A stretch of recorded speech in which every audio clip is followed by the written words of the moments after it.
নমস্কার, আপনারা নিশ্চয় সুস্থ আছেন, ভালো আছেন। 2026-এর বিধানসভার ভোটের প্রথম দফা এবং দ্বিতীয় দফার ভোট পর্ব শেষ হয়েছে।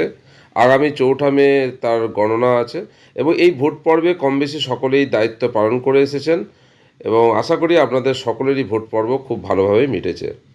এবং ভোট সংক্রান্ত যে বিভিন্ন ভিডিও শেয়ার করেছিলাম তাতে আপনারা যেভাবে সাড়া দিয়েছেন তার জন্য সকলকে ধন্যবাদ।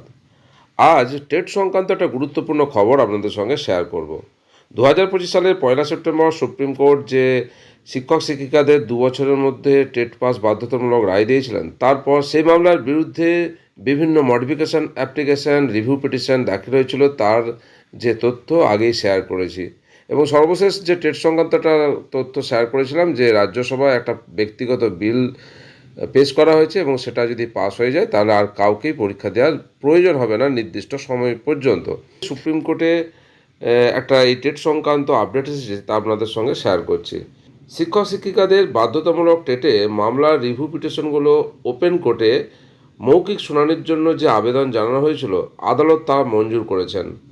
মাননীয় প্রধান বিচারপতির অনুমতি সাপেক্ষে আগামী 13 মে 2026 তারিখে দুপুর 2টোয় এই রিভিউ পিটিশনগুলির পরবর্তী শুনানির দিন ধার্য করা হয়েছে।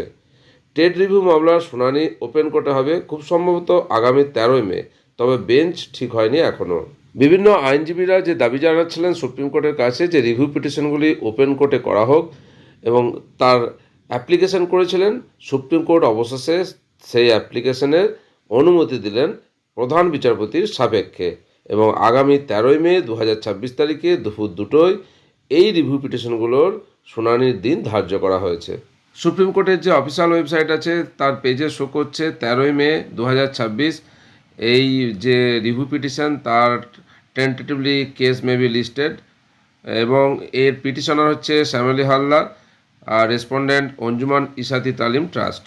টেট সংক্রান্ত যে রিভিউ পিটিশন সুপ্রিম কোর্টের ওপেন কোর্টে হবে সেই সংক্রান্ত যে আপডেট সামনে এসেছে তা আপনাদের সঙ্গে শেয়ার করলাম। টেট সংক্রান্ত আরও আপডেট সামনে এলে আপনাদের সঙ্গে শেয়ার করব। আপনারা সকলে সুস্থ থাকুন, ভালো থাকুন।